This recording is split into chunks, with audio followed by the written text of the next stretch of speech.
누룩을 주의하고 하나님을 두려워하라 라는 제목으로 하나님 말씀 증거하겠습니다.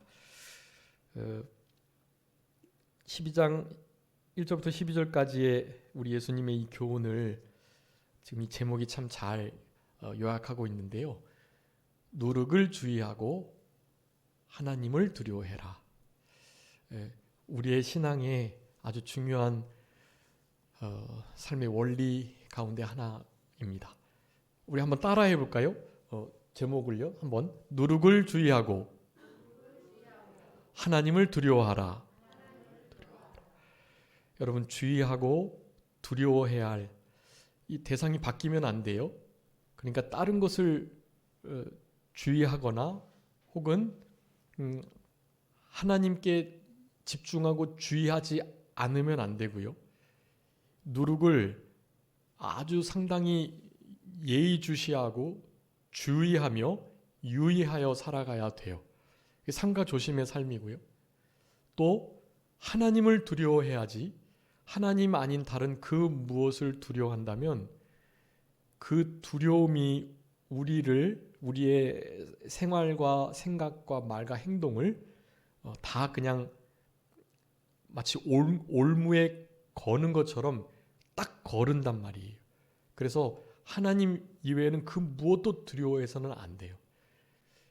그래서 하나님을 두려워하는 자에게는 또 그 하나님을 두려워하는 것으로 인해서 두려워하는 것이 몇 가지가 생겨요. 그것들을 제가 이따가 말씀을 통해서 증거해 드릴 거니까. 하나님을 두려워하는 자는 이런 것들을 두려워하면서, 그렇지만 그것 빼고는 그 어떤 것도 두려워하지 않는, 하나님만을 두려워하는 삶을 살아가도록 힘써야 되겠고, 우리 예수님께서 제자들에게 그것을 지금 교훈하시는데요. 제자들 말고도 많은 이들이 이 말씀을 들었지만 결국에는 이 말씀에 주의하지 않고 누룩을 주의하지 않는 바람에 다들 제자가 되지 못하고 예수님을 쉽게 떠나가는 그런 일들이 생기게 되었던 것입니다. 그러니까 누룩을 주의하고 하나님의 말씀에 늘 유의하면서 하나님만을 가장 두려워하시면서 우리의 생활을 살아갈 때 여러분 실제로 우리의 삶의 모든 문제들이 많이 해결되고, 또 그런 자들에게는 우리 하나님이 누룩을 주의하여 피한 자들, 하나님을 두려워한 자들에게 진짜 큰 은혜를 베풀어 두셨어요. 그 은혜를 특별히 쌓아두셨다고 말씀합니다. 쌓아두셨다. 하나님을 두려워하는 자, 하나님을 두려워하는 인생들에게 쌓아두신 은혜가 얼마나 큰가에 대해서 시편 기자는 말을 하고 있거든요. 여러분, 그런 것들을 좀 살펴보면서 오늘 본문에서 우리에게 요구하시는 여러 가지 교훈들을 잘 깨닫고 순종하는 삶을 살아가야 되겠습니다. 여기 1절 말씀에 바리새인의 누룩을 주의하라라고 말씀하셨어요. 여러분, 이 바리새인은 우리가 잘 아는 것처럼 사두개인과 함께 그들은 거의 정반대의 신앙을 가지고 있거든요.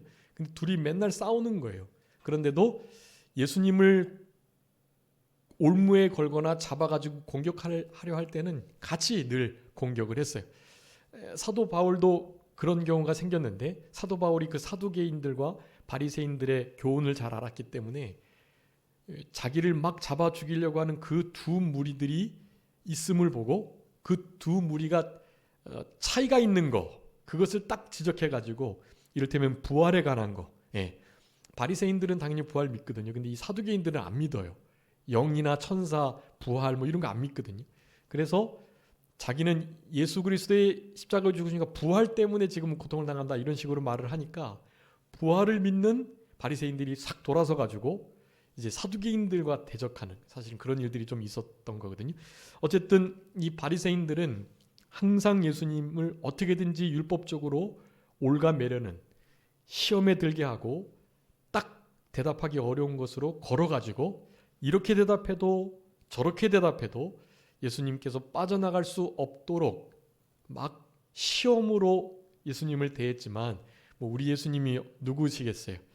지혜 그 자체이신 분이니까, 사람의 속을 다 알고 계시는 하나님이시니까 그런 올무에는 전혀 걸리지 않으시고요. 새로운 교훈으로, 새로운 지혜와 이 명철의 말씀으로 사실 그들의 말 자체가 모순이 되는 그런 깨달음이 있도록 해가지고 그 모든 공격에서 잘 이렇게 그 공격들을 이겨내는 우리 예수님이셨던 것을 우리는 알 수 있습니다. 1절 2절에 바리새인의 누룩을 주의하라고 경계하라고 말씀하셨는데 그 누룩은 곧 외식이라고 분명히 말씀하셨습니다.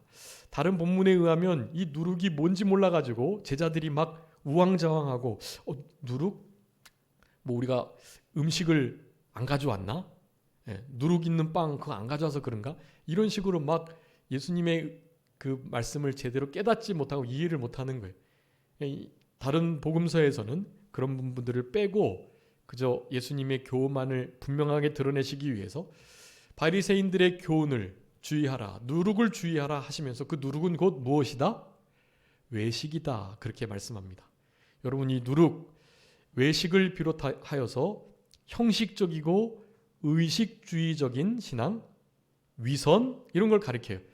거기 외식에다가 위선 그리고 형식적, 의식적 신앙생활 뭐 이렇게 써두시면 좋겠어요. 위선적이고 형식주의 또 율법주의적인 의식주의적인 그런 모든 죄된 형태들을 가리키는 거예요. 그런데 우리 다른 복음서도 그렇고 우리 서신서에 의하면 이 누룩들이 무엇인지를 사실은 몇 가지로 소개하고 있는데요. 마태복음 16장에서는 이제 그릇된 교훈이라고 분명히 표현하고 있고 갈라디아서 5장 9절에 다른 복음 고린도전서 5장 6절에 보면 여기에 이제 그 누룩에 대한 죄된 그런 의미가 담겨 있다는 것을 소개하고 있어요. 그런데 문제는 우리가 이것을 깨달아야 되는데 이 누룩 이 자체가 그러니까 흔히 말해서 부패시키는 건데 이게 음식에 잘 들어가서 이렇게 음식을 부풀리는 일을 하게 될 때는 그게 흔히 말해서 부패가 아닌 그러니까 변질이 아닌 변화가 되는 경우가 있단 말이죠. 우리가 흔히 이스트라고 하는 거 그런 거 빵을 이렇게 숙성시켜 부풀리는 역할을 하는데요. 사실은 필요한 거예요, 그게. 그래서 여러분 이 성경 안에 같은 단어지만 의미가 정반대 있는 것들이 좀 있단 말이죠. 그래서 한 단어를 무조건 같은 뜻으로 해석하는 것은 아주 잘못된 거예요. 우리 신천지 이단들은 그래요. 누룩이면 무조건 이를테면 나쁜 거 혹은 뭐 육체 뭐 이런 거 무조건 나쁜 거 이런 식으로 다 알고 있거든요. 성경을 이렇게 통전적으로 총괄적으로 큰 그림을 보면서 배우지 않았기 때문에 그래요. 사실은 조금 진리에 관심 있는 이들이 더 신천지에 빠지기 좋은데 빠지기 전에 마치 성경이 성경을 해석하는 것처럼 막 문자적으로 비유풀이를 하고 그러니까 야 여기가 진짜 성경을 성경으로 풀고 진짜 성경만 하는구나. 걔네들은 성경 달달 외운 거 가지고 실제로 성경으로 끝나거든요. 그러니까 목사님들이 말씀 전하다가 자기 얘기하고 예화 들고 세상 책 얘기하고 막 이런저런 사상들 가져와서 얘기하고 막 이런 것을 듣다가 말씀대로만 하니까 다 거기 넘어가는 거예요, 사실은. 사실은 그 신천지에 빠진 이들이 빨리 하나님께로 돌아올 수 있도록 진짜 많이 기도해 주셔야 되고요. 신천지 뭐 무조건 막 배격할 것이 아니고 좀 불쌍히 여기고 그들의 영혼을 위해서 진심으로 간절하게 하나님께 기도 드려 주셔야 돼요. 그들 중에 실제로 믿었고 믿음을 가졌지만 잠시 거기에 빠져 있는 이들이 있거든요. 그런 이들은 상급을 잃어버릴 뿐 거기 갔다고 지옥 가는 게 아니에요. 실제로 처음 믿었을 때 진짜 믿음이었다면 그의 영이 살았다면 신천지에 가거나 그래도 당연히 천국 가는 거예요. 그런데 모든 구원을 잃어버리고 구원을 잃을 자료들을 뺏겨버리고 자기의 가진 모든 것이 그냥 허비된 삶을 살아가는 거죠. 너무 하여간 불쌍한 거예요. 한마디로 말하면. 그러니까 좀 불쌍히 여기시고 저들을 건져내야 합니다. 여러분 그래서 출애굽기 12장부터 6월절을 맞아가지고 어린 양을 잡아서 문설주와 임방에 그 피를 바르고 10번째 재앙을 피해 나간 이후에 유월절 어린 양을 먹는 그 일에 바로 무교병, 누룩이 들어가지 않은 떡을 먹음으로부터 이 누룩이 사실은 죄된 것을 상징하는 것으로 계속 쓰여요. 그런데 여러분 계속 그런 게 아니에요. 여러분 이제 마태복음, 누가복음에 예수님께서 천국에 대한, 하나님의 나라에 대한 비유를 하시면서 천국은 마치 무엇과 같다라고 말씀하셨냐 하면 누룩과 같다고 말씀하셨어요. 여러분 누룩이 다 죄된 것을 의미하는 것이 아니고요. 심지어 천국의 어떠한 요소를 누룩이 가지고 있는 것을 예수님이 비유로 말씀하셨단 말이에요. 그러니까 그런 것들을 잘 아는 것이 중요합니다. 그래서 누룩은 일반적으로는 보통 다 죄된 것, 죄악, 다른 복음, 외식, 위선, 형식, 의식주의 이런 거를 가리키는 거지만 누룩도 좋은 의미로 쓰이는 것이 있다라는 것을 알아야 되겠습니다. 우리 누가복음 13장에 나오는데요. 한번 읽어주세요. 21절 한번 읽어주세요. 거기다가 써주세요. 21절, 13장 21절, 12장 1절에다가요. 그래야 비교를 하는 거니까요. 마치 여자가 가루 서말 속에 갖다 넣어 전부 부풀게 한 누룩과 같으니라 하셨더라. 아멘. 여러분 천국이 무엇과 같다라고 비유 말씀하시면서 천국은 누룩과 같다라고 말씀하는 거예요. 누룩은 어떤 의미를 가질까요?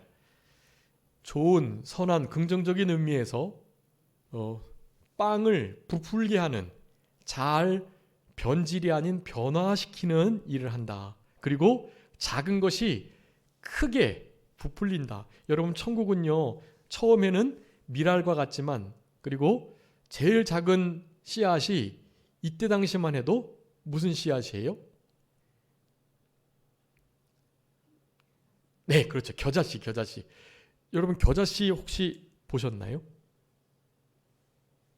제가 여기 가지고 다녔는데 겨자씨. 그 겨자씨는요 어떻게 하시면 되냐면요 볼펜으로요 흰 종이에다가 조금 이 심지가 0.3 있죠. 0.5도 안 돼요. 0.3을 이렇게 꼭 찍으면요 이렇게 찍히죠. 겨자씨는 요거보다 더 작아요. 그렇게 생각하시면 돼요. 여기다 이렇게 0.3 볼펜으로 꼭 찍으면 그거보다 작아요. 사실은 안 보이시죠? 근데 이 겨자씨는 요거 심으면 어마어마하게 커가지고요 심지어 새가 깃들일 만큼 나무가 커져요. 예. 여러분 누룩은 그러니까 누룩이 상징하는 것은요 이렇게 겨자씨처럼 별거 다 아니고 작지만 나중에는 진짜 비교할 수 없을 만큼 커지는 것. 여러분 천국은 지금 사람들이 없다고 말하고 야 천국이 천당 구원 그런 게 있어? 나는 천당은 안 가고 천당 밑에 있는 분당에 가서 살 거야. 구원 얻으세요. 그럼 난 구원 말고 10원 줘. 막 이런 사람들이 있단 말이죠. 전혀 구원이나 천국, 영원한 세계에 대해서는 생각하지 않고 살아가는 자들. 여러분 그런 이들이 진짜 땅을 치면서 이를 갈면서 후회를 하게 되는데요. 천국이 얼마나 위대한 곳이고 어마어마한 곳이고 정말 복된 행복하고 즐거운 곳인지를 나중에 깨닫는 순간 자신의 처지는 영영한 지옥불에 던져져 있고 저 빛 가운데 너무나 복되고 행복한 세계를 볼 때마다 내가 왜 그때 그분의 말씀을 듣고 예수님을 믿으려고 해보지 않았나 이런 마음을 갖게 되는 거예요. 여러분 이 누룩은요 작은 것 같지만 아주 크게 부풀리는 일을 이루는 것. 여러분 천국은 마치 그와 같아서 지금은 없는 것 같고 보이지도 않고 무시당하고 이상한 취급받는 그것이 나중에는 진짜 세계요 영원한 세계요 정말 광명의 복된 행복하고 정말 즐거운 세계라는 것을 나타내 주시는 그 표로 이 누룩 비유를 들어서 천국을 설명해 주시는 거예요. 여러분 누룩은 그런 의미에서 변질을 나타내는 죄된 속성을 의미하기도 하지만 천국 비유에 있어서는 아주 좋은 늘 팽창하고 진보 발전하고 심지어 영원히 이루어지게 될 바로 그 나라를 상징하는 좋은 비유의 일환으로도 사용된다라는 것을 우리가 기억해야 되겠고요. 그렇게 성경을 전체적으로 보셔서 어떤 질문이 들어와도 야, 누룩은 원래 나쁜 건데 천국이 누룩이라고 그랬으니까 천국은 사실은 나쁜 거야. 이런 식으로 우리를 논리적으로 몰아가려고 하는 이들에게 잘 설명해 주실 수 있어야 돼요. 우리가 먼저 분명히 믿고 이해한 다음에 그것을 설명해 줄 수 있도록 해야 되겠고, 우리가 이 누룩을 통해서 가장 기억해야 할 말씀은요, 우리는 누룩 없는 부패하지 않고 변질되지 않는 누룩 없는 떡으로 우리가 주님 앞에 드려져야 될 것, 그것을 우리들에게 요구하시는 말씀, 그 말씀을 붙들어야 되겠습니다. 한번 읽어주세요. 고린도전서 5장 8절. 고린도전서 5장 8절입니다. 이러므로 우리가 명절을 지키되 묵은 누룩으로도 말고 악하고 악의에 찬 누룩으로도 말고 누룩이 없이 오직 순전함과 진실함의 떡으로 하자. 아멘. 오직 순전함과 진실함의 떡이 돼야지. 누룩은 그의 반대예요.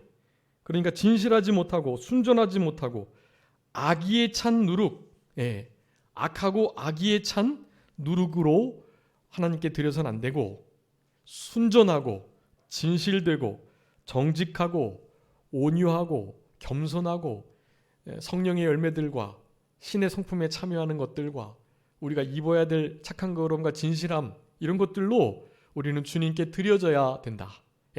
우리를 죄에서 멀리 떨어지게 하고 성결, 거룩하고 깨끗함을 유지해서 우리 예수님이 아주 순전한 어린 양으로 주님께 드리셨던 것처럼 우리도 진실함과 순전함의 떡으로 우리 주님을 그렇게 주님께 헌신하는 우리들이 될 수 있도록 그렇게 하셔야 된다는 것을 말씀합니다.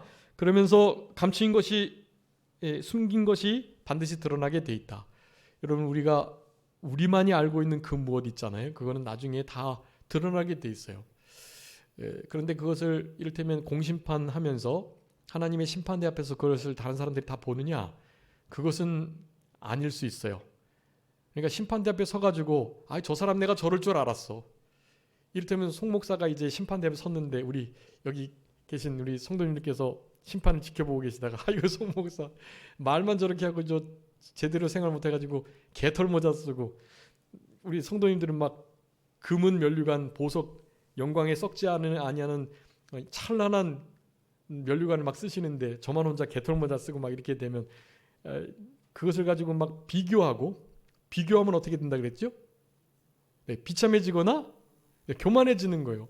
송 목사가 나보다 잘 못했네 하면서 우쭐대는 거죠. 그리고 나보다 또 더 잘한 사람이 있으면요, 자기는 나름 금면류관인데 금은 보석의 면류관 훨씬 더 큰 것을 받는 사람이 있으면요, 상대적으로 비참한 거예요. 여러분, 천국에서는 그 비교가 있을까요, 없을까요? 비교가 없어요. 그래서 계시록에 의하면 내가 이기는 자에게 무엇을 주겠다라고 하시는 말씀들 중에 자신들만 알 수 있는 이름을 주겠다, 그렇게 말씀했거든요. 여러분, 그런 것들을 보면 하나님 앞에 상급 받는 거나 또 책망 받는 것도 다른 사람들이 그것을 보면서 저 사람 나보다 잘했어, 내가 졌어, 뭐 이런 식으로, 혹은 제가 나보다 훨씬 못했네, 그럴 줄 알았어 라고 말하면서 지금 우리가 시상대 앞에서 드는 어떤 부패한 감정들, 그런 감정들을 천국 그 심판대 앞에서도 꼭 그렇게 느낄 것처럼 생각한단 말이에요. 근데 그것이 아니라는 것을 아셔야 돼요. 거기는 그런 게 없어요. 하나님께서 알게 하시지 못하셨을 수도 있고 알아도 비교하지 않는 거예요. 그 삶의 현장에서 그가 그렇게 딱 감당할 수 있을 정도 서로 기쁘게 인정해주고 그냥 다 받아주는 세계예요. 거기는 나보다 잘했건 나보다 못했건 관계없는 거예요. 거기는. 그런 의미에서 이렇게 감추인 것, 드러난 것이 반드시 이렇게 밝혀지고 드러나게 되고 그렇게 되는 것인데, 일단은 이 땅에서 인과응보의 하나님의 속성에 따라서 대부분 잘못을 다 드러내시고요. 천국에서도 이제 그 부분들을 아마 잘한 이들, 이를테면 순교자들이 받는 상급, 장로들이 24 반열에 들어갈 수 있는 24 장로들의 반열과 그리고 바로 그 밑에 순교자의 반열이 있단 말이에요. 천국에는 차등이 있어요. 천국은 다 평등한 세계라고 말하는데 이 땅에서 지금 평등하고자 하는 그런 세계, 제가 말씀드리죠. 그것은 실제로 정치 사상, 이 사회 사상 중에는 공산주의, 사회주의밖에 없어요. 모두 다 평등하게 살자. 아주 너나 할 것 없이 그렇게 살자라는 것이 그 이데올로기예요. 근데 그것은 이 땅에서 실현될 수가 없다.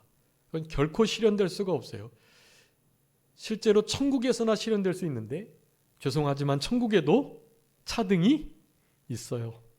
예수님 한평 강도하고 사도 바울하고 평등하게 똑같이 살아간다면 그게 하나님의 공의가 아닌 거예요. 그런 세계는 저도 살고 싶지 않아요. 천국은 결코 그렇지 않습니다. 그래서 예수님이 늘 말씀하세요. 천국에는 큰 자와 작은 자가 있다. 이것은 진짜예요. 그런데 작은 자가 큰 자를 막 부러워하고 큰 자가 작은 자를 막 무시하고 그러지는 않는다. 정말 행복한데 아주 상대적인 감정이 아니라 절대적인 감정.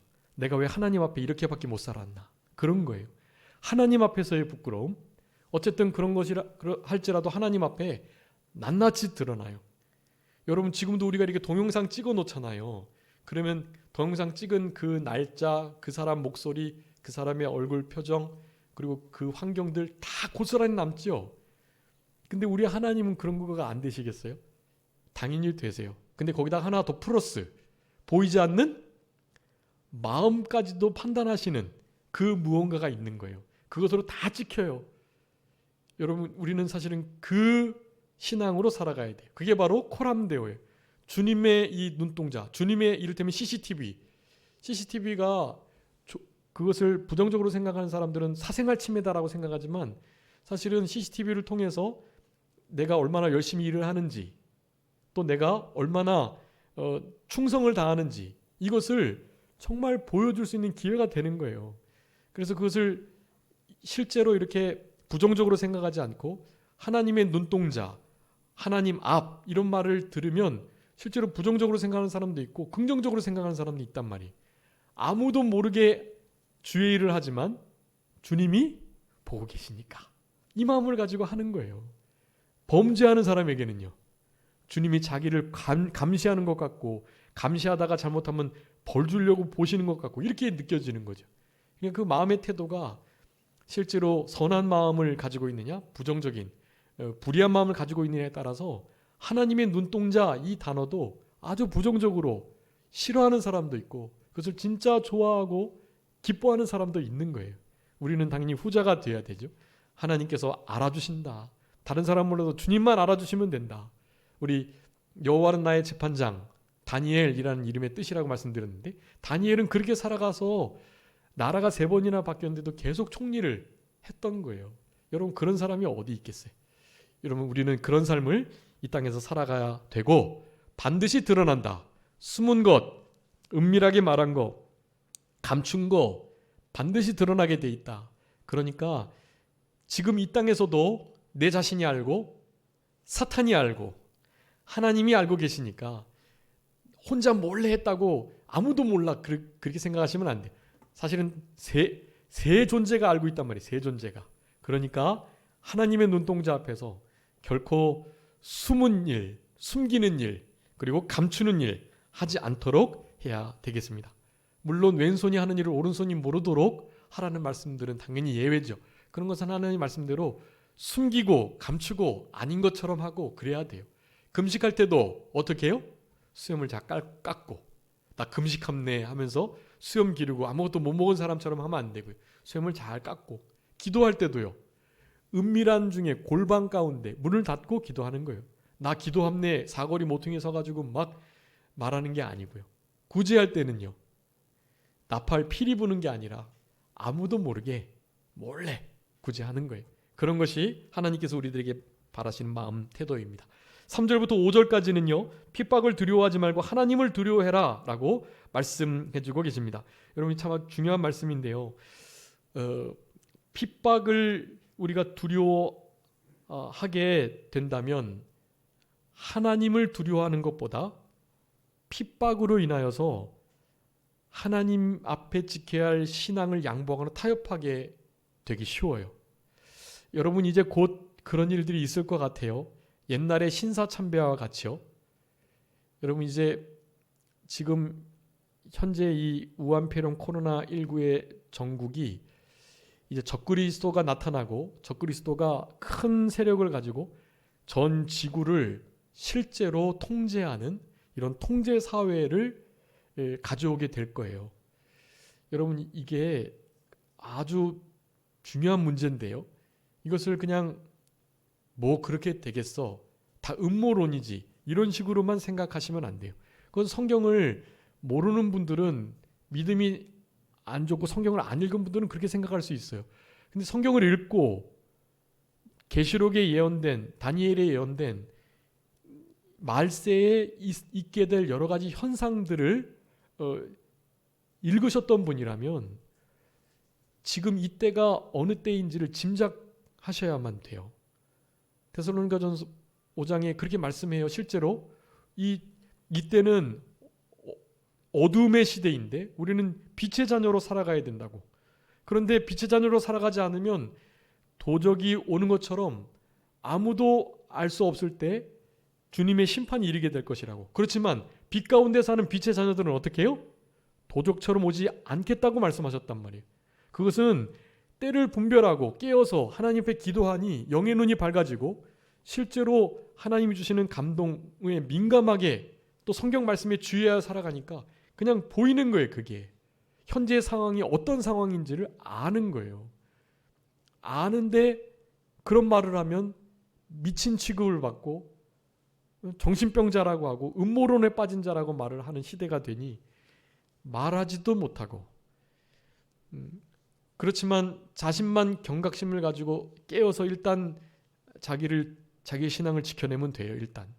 그런데 때가 무르익으면 그와 같은 일들이 이제 조금 더 분명하게 드러나게 돼 있어요. 그러면 이제 명확하게 갈립니다. 적어도 3분의 1로 완전히 제대로 믿는 자들, 완전히 하나님 거역하고 배반하는 자들, 중간에 양다리를 거치고 살아가는 자들. 그런데 계시록의 인재앙, 나팔재앙, 대접재앙을 보면 실제로 하나님을 전적으로 믿는 자들을 향한 핍박은요. 일부 몇 사람만 옥에 던져지고요. 그들은 하나님의 보호하심을 입어요. 도리어 양다리 걸치거나 그리고 완전히 세상에 빠져있는 회개할 기회를 줘도 회개하지 않는 자들을 하나님께서는 그 인, 나팔, 대접재앙을 통해서 심판하신다고 말씀하고 계세요.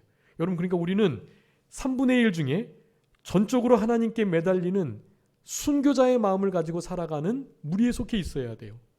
그냥 양다리 걸치는 자 제일 먼저 죽어요. 그리고 극단의 악한 가운데 빠져있는 자 나중에 대접재앙으로 다 망해요. 우리들은 주님께서 건져주신단 말이에요. 시험의 때를 감해주시고 환난 중간에 우리를 들려 올라가게 해주신단 말이에요. 여러분 그런 신앙을 가지고 믿음으로 살아가셔야 돼요. 양보하고 타협하지 말고 순교자의 마음을 가지고 그래서 살아있는 순교자로 살아가라 라고 우리들을 교훈하고 계세요. 성경은 그렇게 말합니다. 바로 그런 자들에게 주어지는 반열, 순교자의 반열이에요. 여러분 아주 큰 자예요. 24반열, 24반열은 주로 야곱의 12 아들들 그리고 신약의 12 제자들을 의미하는데 뭐 딱 그들이라고는 볼 수 없어요. 그러니까 그렇게 중요한 아주 순교하고 실제로 하나님 앞에 충성했던 자들이 아마 그 반열에 들어가고 거기에 이제 순교자의 반열 그 밑에 이제 여러 차등이 있는 주님 앞에 더 가까이 있는 하나님께 총애를 받는 이들이 있단 말이에요. 다. 여러분 천국은 큰 자와 작은 자가 있다. 여러분 이것을 기억하면서 여러 가지 핍박을 견뎌내셔야 돼요. 마태복음 5장에서 예수님이 말하는 거예요. 모든 선지자들을 향하여서 옛날부터 그런 핍박이 있었다. 핍박을 당할 때 어떻게 해라? 즐거워해라. 그들은 하늘의 상이 크다라고 말하는 거예요. 의를 위하여 핍박을 받는 자 마찬가지예요. 그런 이들이 실제로 소망을 가지고 하늘나라에서 큰 자 될 것을 바라보면서 그렇게 이 땅을 핍박을 견디며 살아가는 것이에요. 여러분, 우리들에게 이런 신앙이 있었으면 참 좋겠고요. 그런 핍박을 두려워하지 않기 위해서는 보다 하나님을 두려워해야 된다라는 것을 말해요. 여러분, 이 12장 5절의 말씀이 우리 요절인데요. 한번 요절 다 같이 읽어보겠습니다. 누가복음 12장 5절 아주 중요한 말씀이니까요. 우리 다 같이 읽겠습니다. 시작. 마땅히 두려워할 자를 내가 너희에게 보이리니 곧 죽인 후에 또한 지옥에 던져넣는 권세 있는 그를 두려워하라. 내가 참으로 너희에게 이르노니 그를 두려워하라. 아멘. 여러분, 여기서 그가 누구세요? 마땅히 두려워할 자인데요. 그는 곧 하나님이세요. 근데 그는 우리 육체도 죽이실 수 있고요. 근데 사탄도 하나님이 허락하시면 육체도 죽게 만들고요. 육체도 다치게 하고 육체도 막 해코지해요. 사탄도. 그런데 사탄은 무엇을 못 건드려요? 우리의 영혼을 못 건드려요. 어떻게든지 영혼을 지옥으로 끌고 가고 싶지만 절대로 그럴 수 없어요. 하나님이 만지지도 못하게 하시기 때문에 그래요. 근데 그 하나님은 실제로 지옥에 영혼까지 던져 넣으실 수 있는 분이에요. 여러분, 하나님 진짜 두렵고 무서워해야 할 분이세요. 여러분, 하룻 강아지 범 무서운 줄 모른다 속담 아시죠? 하나님 앞에 딱 쓰여야 될 말이에요. 여러분, 하나님을 진짜 모르는 사람들은요, 뭐예요? 하룻 강아지예요. 하룻 강아지. 여러분, 하룻 강아지가 뭘 알겠어요?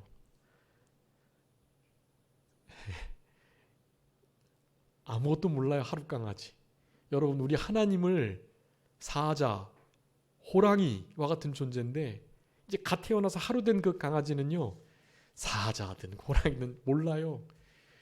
여러분, 진짜 그거가 연약하고 미련한 상태잖아요. 여러분, 그렇게 살아가시면 안 돼요. 믿지 않는 자들은 그런 상태에 있다는 것을 기억하시고 저들을 정말 불쌍히 여기셔야 돼요. 하나님을 향하여 함부로 말하고 하나님의 교회를 함부로 대적하고, 지금 우리 교회가 여기 우리 교회 벽면에 여기 긴 쪽 벽면이 있고 여기 짧은 벽면이 있는데요. 제가 여기 왔을 때 남 목사님께서 여기는 짧은 벽면은 괜찮다고 그러셨어요. 그리고 이쪽 긴 벽면은 대지 마라. 차를 여기 대면 딱지를 뗀다. 그냥은 안 떼는데 민원이 들어오면 뗀다 그러시더라고요. 그래서 그 말을 잠깐 잊어버리고 언제 한번 댔다가 우리 스타렉스를 2번인가 띄었어요. 여기서.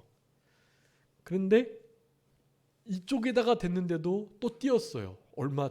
몇 주 전에. 그러니까 여기든 저기든 여기 소화전이 가깝고 여기 삼거리인데요. 삼거리 모퉁이 5m에는 대면 안 된대요. 그러니까 코너를 돌 때 우리 옆에 여기 대면 코너 돌아서 나가거나 코너 들어올 때 여기 되면 이제 시야가 좀 가린다는 거죠.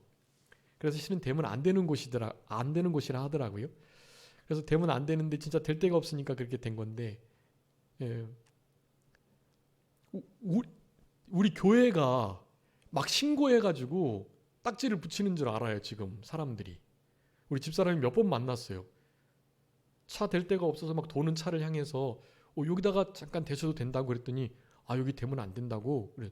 괜찮다고. 여기 교회가 신고해가지고 여기 대면 안 된다고 우리 집사람한테 그런 거예요. 그래서 그런 일 없다고. 교회는 한 번도 신고한 적이 없다고. 사실은 요 모퉁이 도는데 가장 우리가 심증을 갖는 것은 요 아파트 있잖아요. 요 아파트. 그분들이 늘 전화하는 것 같아요. 여기만 돼 있으면 항상. 그리고 또 여기다가 되면 본인들 이 지하 주차장으로 들어가는 게 좀 실제로 어렵거든요. 한 번에 주차돼 있는 것을 없을 때 이렇게 돌아서 한 번에 들어갈 수 있는 거를 이쪽에 차가 돼 있으면 이렇게 들어가서 한번 꺾었다가 다시 이렇게 들어가야 되는 좀 불편함이 있긴 있더라고요. 그럼에도 그렇게 우리 차나 교회 차만 되면 꼭 신고. 어저께 성탄절이었는데 우리 김용호 집사님 차하고 새로 오신 이기와 안수 집사님 차량이 딱지 뗐어요. 어제 신고한 거예요. 거기 얼마 없었는데, 얼마 시간도 안 됐는데. 교회가 막 자기네들 차 될 때는 신고 안 하다가 다른 사람 차 되면 신고하는 줄 아나 봐요. 그래가지고 우리 교회를 막 좀 교회가 미운 털이 지금 박힌 것 같아요. 너무 속상하고 너무 억울하고, 하나님 저거 신고한 사람들 하나님 좀 혼내주세요. 막 그런 기도가 막 나오고 그래요. 근데 교회는 실제로 그런 어려움과 고통을 이런 사소한 게 아니라 실제로 크게 당하게 돼 있어요. 이것은 뭐 아무것도 아닌 이런 일은 이런 것은 뭐 전혀 괜찮은데요. 나중에 교회가 진짜 이 세상에, 이 나라에 크나큰 이를테면 그네들이 볼 때 악의 세력들로 우리 교회를 그렇게 지목하여 공격할 때가 옵니다. 여러분, 이 코로나 때에도 우리 교회가 마치 교회에서 코로나가 발원된 것처럼 막 얘기를 했었잖아요. 그런 일이 아주 시발점이에요, 그게. 그리고 지금은 예비 시험을 보고 있는 것이라고 보시면 됩니다. 본고사, 수능 보기 전에 모의고사 보는 것처럼. 여러분, 지금 코로나의 모든 일들이나 지금 교회가 모이지 못하도록 탄압하는 이런 일들은요, 지금 모의고사 보는 거예요, 여러분. 이제 곧 계시록에 심장이 있는 것처럼 666, 여러분 666 짐승의 표를 받지 않으면 뭐 할 수 없다고요? 매매할 수 없어요. 성경 그냥 워딩 그대로예요. 이제 666의 표를 받지 않으면 지금 마트에 못 들어가고 교회에 못 들어가고 상가에 못 들어가는 것처럼요, 실제로 표를 받지 않으면 매매가 금지되는, 출입이 통제되는 일이 곧 오게 될 거예요. 여러분, 그게 신앙과 결부가 되면 여러분 결코 사지 않아 굶어 죽어도 그것을 받으시면 안 돼요. 그런 의미에서 백신은 아직도 뭐 666이라고 하면 안 돼요. 그것을 그렇게 호도되면 안 되지만 아주 비슷해요. 지금 백신 맞지 않으면 매매를 못하게, 어디 들어가지 못하게, 심지어 교회까지 못 가게 한다. 여러분, 이렇게 되면 그것은 더 이상 사회현상으로 보시면 안 돼요. 그거를 아주 절연하게 거부하고 매매를 못해도 우리가 받아야 할 그 무엇, 그 666의 표를 결코 받으시면 안 돼요. 여러분, 마음에 깊이 생각하셔요. 그런 분명한 분별은요, 여호와를 경외할 때, 두려워할 때 이루어져요. 여러분, 하나님을 두려워하셔야 분별이 돼요. 하나님 두려워하지 않고 다른 것 두려워하시죠? 우리가 죽을까봐, 뭐 매매하지 못할까봐, 뭐 하지 못할까봐 두려워하시는 순간 하나님을 두려워하는 것으로부터 멀어져서, 여러분, 하나님을 두려워하는 것으로부터 멀어진 만큼 다른 무엇을 두려워하게 돼 있어요. 반드시 하나님을 제일로 두려워해야 돼요. 오늘 누가복음 12장 5절이 그걸 강하게 강조하고 있는 거예요. 두려워해라. 그분을 두려워해라. 마땅히 두려워해야 된다. 그분은 영혼을 어떻게 해요? 지옥에 던져넣는 분이다. 여러분, 그분을 두려워해야지 666의 표나 매매하지 못하는 거나, 그래서 사회생활 못하는 거나, 우리 자녀들이 뭐 어떤 불이익을 당하는 건, 여러분, 이런 것으로 넘어가시면 결코 안 돼요. 하나님만을 최고로 두려워하셔야 돼요. 여러분, 아주 중요합니다. 한번 찾아주세요. 하나님이 정말 두려운 분이세요, 여러분. 시편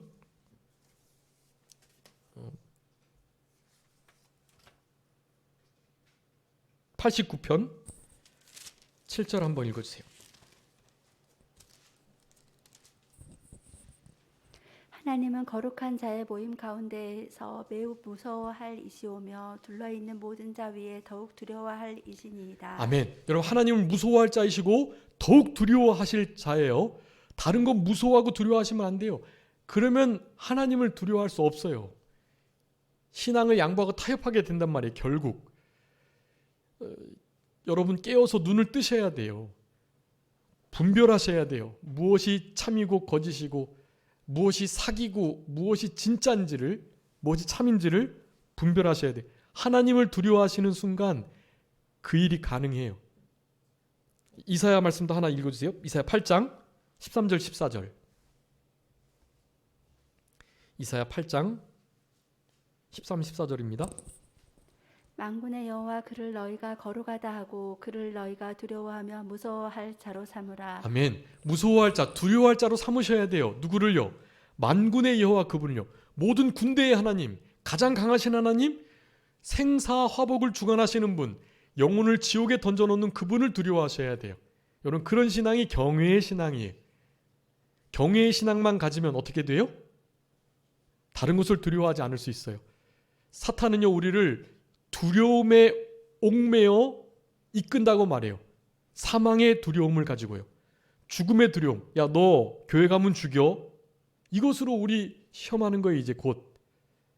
너 이거 안 맞으면 사고 파고 매매 못해. 우리를 이렇게 위협하는 거예요. 죽음으로. 여러분, 근데 우리는 죽음을 두려워하면 돼요, 안 돼요? 안 돼요. 우리는 무슨 생명을 가진 자들이니까? 부활의 새 생명을 가진 자들이니까요. 우리는 그들이 죽인다고 해서 죽는 자들이 아니에요. 우리의 이 영원한 부활의 새 생명은요, 만지지도 못해요, 그들이. 그러니 두려워하지 마시고, 우리의 육신 끊어지는 거? 육신 끊어지면 우리가 어디로 가나요? 영원한 천국 가는 거예요. 좋은 거예요. 그래서 우리 큰 목사님 늘 말씀하셨어요. 살아도 좋고 죽으면 더 좋고, 죽으면 주님 만나 뵈니까요. 그리고 죽을 때가 됐다는 건 하나님께서 이제 거두어 가실 때가 됐다는 거고, 이를테면 또 믿음으로 지키다가 그러면 순교자 되는 거고요. 여러분, 얼마나 좋은데요. 우리에게는 죽음도 유익이 되는 거예요. 그래서 시편에 죽음에도 우리는 소망이 있다고 말하는 거예요. 여러분, 죽음을 두려워하지 마시고 죽음을 가지고 두려움으로 역사하는 사탄에게 지지 마세요. 여호와 하나님만을 두려워하시고 가장 무서워할 자, 두려워하고 또 두려워할 자로 삼으셔야 돼요. 그분의 말씀 앞에 벌벌 떠시고 내 생각이나 내 경험이나 나의 사상이나 나의 무슨 어떤 유익이나 이런 것에 좌우되지 마시고 성경 말씀을 두려워하시고 말씀 앞에 벌벌 떠는 그런 자들이 돼야 돼요. 그러면 그런 자들을 하나님은 권고하시고 그런 자들을 가까이 하시고 그런 자들에게 죽음도 이길 수 있는 부활의 영원한 새 생명의 그 굳은 신앙을 주셔가지고 결국에 순교자의 반열에 들어가게 해주신다는 거예요. 우리 큰 목사님이 늘 그랬어요. 이런 순교 당할 얘기들을 들을 때마다 너무 고통스럽고 고문하고 막 예수님 믿으라고 막 그러면 어떡하나 고민하는 이들에게 큰 목사님이 그랬어요. 걱정하지 마시라. 순교자의 반열은 그런 것을 두려워하는 자들에게 예비되어 있지 않으니 걱정하지 마시라. 그런 고문 안 당할 거니까. 예. 그 티켓, 순교자의 티켓 아무나 받는 게 아니다. 그렇게 말씀하시면서 위로를 해주셨던 기억이 납니다. 걱정하지 말라고 그거 우리를 위한 티켓이 아니니까 걱정하지 말고 그럭저럭 그냥 믿음 잘 지켜나가라고. 너무 순교당할 것, 순교당하기 전 고물당할 것 그거 걱정하지 말고 순간순간 하나님을 가장 두려워하는 믿음으로 살아간다면 결국에는 순교하는 자리에도 넉넉히 이를 수 있게 됩니다. 예, 여러분, 이게 지금 사실은 더 뒤에 이제 경유하는 법을 말씀드려야 되는데 참. 일단은 말씀 요것만 꼭 기억해 주세요. 자, 잠언 22장 24, 25절 제가 읽겠습니다. 노를 품는 자와 사귀지 말고 울분을 하는 자와 동행하지 말고 행위를 본받지 말아서 내 영혼을 올무에 빠뜨릴까 두려워해야 된다라고 말해요. 실제로 두려워하는 일 몇 가지가 있는데 그것은 이제 경유하는 것 하면서 다음 시간에 짧게 그럼 말씀드리겠고요. 이런 부분은 우리가 실제로 두려워해야 돼요. 그렇지만 잠언 29장 25절에 사람을 두려워하지 말라 그랬어요. 사람이 하는 일, 사회가, 국가가, 전 세계의 권세를 가진 그 누구가 하는 일을 두려워하지 말아라. 그렇게 되면 어떻게 된다고요? 올무에 걸리게 된다. 여러분, 두려워하는 자가 올무에 걸리게 돼 있어요. 여호와를 의지하는 자는 안전하다.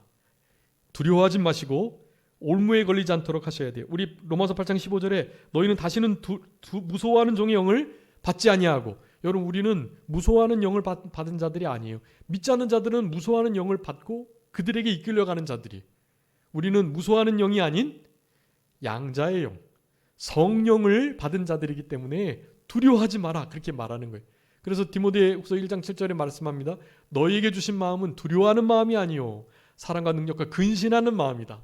여러분 두려워한 마음을 철저하게 배격하셔야 돼요. 두려워하지 마시고 심령 천국 누리시고 주님 안에서 생활하셔야 돼요. 어떠한 사회적 현상이 일어나도 두려워하지 마세요. 당당하시고 믿음으로 부활의 신앙으로 살아가셔야 돼요. 그래서 히브리서 12장 13절 16절에 그를 의지하라. 그러면서 하나님께 주신 자녀들은 혈과 육에 속했는데 같은 모양으로 우리 예수님께서 나셨던 이유는 죽음을 통해서 죽음의 세력을 잡은 자 곧 마귀를 멸하려 하십니다. 라고 말하면서 죽기를 무서워하는 함으로 한평생 매여 종노릇하는 모든 자들을 놓아주시려고 우리 예수님께서 이 땅에 오시고 마귀를 멸하셨다. 예, 여러분 죽음에 매여서 종노릇하는 사탄에게 끌려가는 자들을 놓아주게 하시기 위해서 놓이게 하시기 위해서 사탄의 일을 멸하려고 예수님 오셨다는 거예요. 그러니까 여러분 두려워하지 마시고 여러분 남은 때를 하나님만을 두려워하시고 죄 짓는 것 두려워하시고 예? 죄 짓는 것을 여러분 두려워하셔야 돼요. 여기 영혼이 올무에 걸리는 노를 품는 자나 울분을 행하는 자 그런 자들과 동행하는 것을 두려워하시면서 하나님만을 최고로 두려워하시는 우리들이 되셔서 오늘 누룩을 주의하고 하나님을 두려워하라는 이 말씀대로 하나님을 경외하는 신앙을 가지고 살아가시며 승리하시는 우리들이 되어야 되겠습니다. 잠깐 기도하겠습니다. 살아계신 우리 아버지 하나님 감사합니다. 우리들에게 누룩을 다른 교훈을 여러 가지 죄된 요소들을 특별히 외식과 위선, 형식적인 신앙과 의식적인 신앙을 주의하라고 우리들을 권면하시며 반드시 감치우고 숨겨진 것은 드러나지 않을 수 없는데 우리가 주님의 눈동자 앞에서 주님 앞에 정직하고 또한 양심을 똑바로 써서 하나님 앞에서 살아갈 수 있는 우리들이 되게 하여 주옵소서. 여러 가지 핍박, 환난, 역경들, 고난들, 고문들 두려워하지 않게 하시고 매매하지 못하게 한다고 사회생활을 못하게 한다고 우리를 죽일 것처럼 달려드는 악의 세력의 무리에 한시라도 한순간이라도 양보하거나 타협하지 않는 굳은 믿음을 우리들에게 주시되 하나님을 두려워하는 신앙 주셔서 하나님을 가장 두려워할 자로 삼고 우리의 영혼까지 지옥에 던져 넣으실 수 있는 그분을 가장 무서워하고 더 두려워할 자로 삼는 경외의 신앙을 가짐으로 말미암아 우리 아버지 하나님 앞에 보호하심을 입고 도우심을 입고 능력, 힘입음을 얻어서 자기 자신과 마귀와 사탄의 세력, 죄의 세력, 지옥의 권세와 이 세상의 여러 가지 미혹들을 넉넉히 이겨낼 수 있는 우리들의 생활 되게 하여 주시옵소서. 아버지 하나님 앞에 경외의 신앙을 가지고 남은 때를 살아가기를 간절히 바라오며 그와 같은 경외하는 자들에게 주시는 기도의 응답과 많은 복들을 천대까지 주시겠다고 약속하셨던 그 복을 다 받아 누리는 우리 모두가 되게 하여 주옵소서. 한 주간 우리의 삶을 점검하며 우리 예수님과 동행하는 내가 동행하고 있는 나를 점검하는 복된 신앙생활 그래서 한 해를 잘 마무리할 수 있는 복된 한 해가 되게 해주시기를 간절히 바라옵고 모든 것 주님께 맡기오며 살아계신 예수 그리스도의 이름으로 기도 올리옵나이다. 아멘.